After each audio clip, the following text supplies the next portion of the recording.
За другите да се вратат во селата од истокот, ова е единствен начин за нивно зајакнување и за развој на земјоделието во регионот. Овдешните земјоделци поседуваат мали ниви кои не се доволни за сериозен развој на земјоделието и неопходно е нивно окрупнување, што може да се направи само со задругарство. Иако досега имало неколку обиди за другите да се вратат во игра, сепак досега нема никакви резултати, меѓу другото и заради одредени законски одредби кои според земјоделците не се добри. Не се спремни задругарите да здружуваат имот во задруги. Сето тоа ќе треба да се дефинира на некој начин во новиот закон. Тоа е еден од проблемите. Другиот проблем е двојното одначување на членовите во задругите и на приходот што го остварува задругата.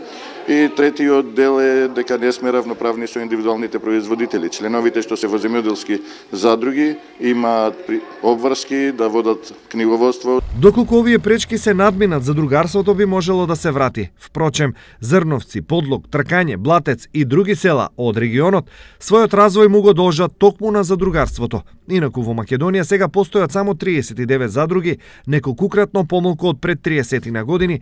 Резултатот е за останато производство, слаби приноси, сиромашни земјоделци и села кои масовно се празнат.